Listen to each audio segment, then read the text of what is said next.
हम लगातार बजट पे चर्चा कर रहे हैं। कुलदीप जी हमारे साथ हैं, कुलदीप कुमार जी टैक्स एक्सपर्ट हैं। सर, सबसे बड़ी कहानी इस बजट की यही है।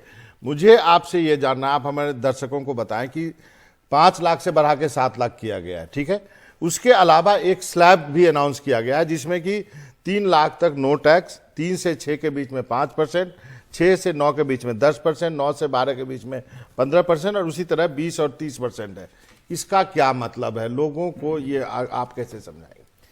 देखिए, अभी तक क्या था, जो 2019 के बजट में जो न्यू टैक्स रजीम उन्होंने इंट्रोड्यूस किया था, उसमें था कि आप करीब 70 के करीब डिडक्शन थी, आप उसको गिव अप कर दीजिए। वो डिडक्शन क्या थी? आपका HRA हो गया, LTA हो गया, स्टैंडर्ड डिडक्शन हो गई, या आप 80cc की 1,50,000 की डिडक्शन हो गई। अगर आप NPS में इन्वेस्ट करते हैं 50,000 की एडिशनल डिडक्शन मिलती है, वो हो गई, या हाउसिंग इंटरेस्ट के लोन के इंटरेस्ट की डिडक्शन हो गई। अगर ये सब करीब 70 की डिडक्शन थी, अगर आप गिव अप कर देते हैं तो आप एक न्यू टैक्स रजीम में जा सकते हैं। जो उस न्यू टैक्स रजीम के रेट क्या थे, वो 2.5 लाख तक कोई भी टैक्स नहीं था, 2.5 से 5 तक 5%, और 5 से 7.5 लाख तक 7.5%। तो 2.5 लाख की स्लैब बढ़ती जाती थी और 15 लाख तक ऐसी स्लैब बढ़ती थी, और जो टैक्स रेट था वो भी 2.5% बढ़ता जाता था। तो 15 लाख के ऊपर वो टैक्स का रेट 20% हो जाता था। तो उसका फायदा क्या था कि जैसे जो कोई डिडक्शन नहीं क्लेम कर रहा तो वो उसको ले सकते थे। लेकिन सबसे बड़ी समस्या थी कि कोई एक नौकरी पेशा या कोई एक जिसको कि नॉन टैक्स या नॉन फाइनेंस की बैकग्राउंड है, तो उसको बड़ा मुश्किल होता था कि मैं पुराने रजीम में जाऊं या नए रजीम में जाऊं। तो उन्होंने, गवर्नमेंट ने क्या किया, उन्होंने कि उसको नए टैक्स रजीम को अट्रैक्टिव बनाने के लिए पुरानी टैक्स स्लैब को नहीं देखा, मुझे बिल देखना पड़ेगा, मुझे पुरानी टैक्स स्लैब में कोई चेंज नहीं किया। जो न्यू टैक्स रजीम है, लोग उसको चुने, तो उसके लिए 3 लाख तक आपको कोई टैक्स नहीं है। मतलब कि जो स्लैब है वो 2.5 लाख से 3 लाख होगी एक तो, और दूसरा जो 87A में एक रिबेट है। अभी वो क्या होता था कि अगर आपकी इनकम आज की डेट में 5 लाख से कम है तो आपको कोई टैक्स नहीं देना है। तो 5 लाख की सीमा उन्होंने 7 लाख कर दी। जो 87A की रिबेट है वो 12,500 से बढ़ाकर 25,000 कर दी। तो आज की डेट में अगर आप 7 लाख की आपकी इनकम है, आप कोई डिडक्शन एग्जम्पशन क्लेम नहीं करना चाहते, तो आपको कोई टैक्स पे नहीं करना पड़ेगा। उसके अलावा जो बाकी की स्लैब उन्होंने रेशनलाइज किया, उसका थोड़ा बहुत बेनिफिट आपको मिलेगा।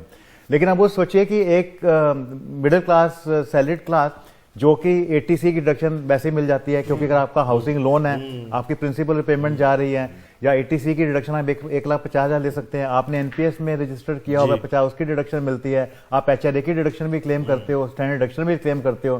तो क्या उन सब डिडक्शन को क्लेम करने के बाद और इस नए रजीम में कंपेयर करने के बाद क्या 7 या 10 लाख वाले को बेनिफिट होगा या नहीं होगा, ये मैं आपको थोड़ी देर में इसको एनालाइज करके बता दूंगा। आपके पास आना चाहूंगा ये सवाल को लेकर, क्योंकि जब ये घोषणा की गई वित्त मंत्री की ओर से, सबसे ज्यादा तालियां बजी इसी चीज को लेकर के, और उन्होंने खुद भी कहा कि आप सब जानना चाहते हैं, यही सुनना चाहते थे, इसलिए मैं आखिर में इस बात को घोषित कर रही हूँ, अनाउंस कर रही हूँ।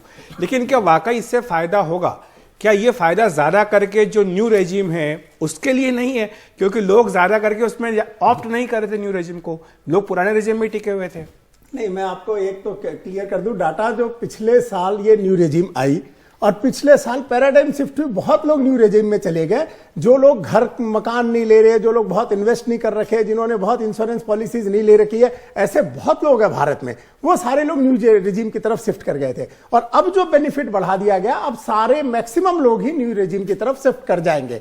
नंबर 1। नंबर 2 आपको बताता हूं, रिबेट जो ये 87A का है, इसका 2 लाख का डायरेक्ट बेनिफिट मिला।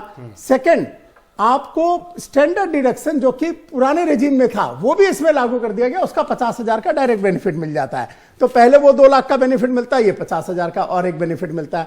तीसरा, आपके स्लैब्स कम कर दिए गए। हर स्लैब में आपको एक स्लैब को पूरी तरह से इरेडिकेट कर दिया गया। तो मैं बता रहा हूं कि 15 लाख तक, जो 3 लाख से 15 लाख के बीच के हैं, या जो 7 लाख से 15 लाख के बीच में है, उनमें सबको टैक्स की भारी छूट है, बहुत भारी छूट। फायदा ज्यादा है? अभी न्यू में ज्यादा फायदा मिलेगा? न्यू में ज्यादा है, डेफिनेटली न्यू में ज्यादा। जिन्होंने इन्वेस्टमेंट, वो गिने चुने ऐसे लोग हैं जिन्होंने मकान के ले रखा, उसका लोन ले रखा है, जिन्होंने जितनी भी इंश्योरेंस की हाईएस्ट लिमिट है उतनी सारी चीजें डाल रखी है, ऐसे बहुत गिने चुने ओल्ड में रहेंगे, बाकी न्यू की तरफ शिफ्ट कर जाएंगे।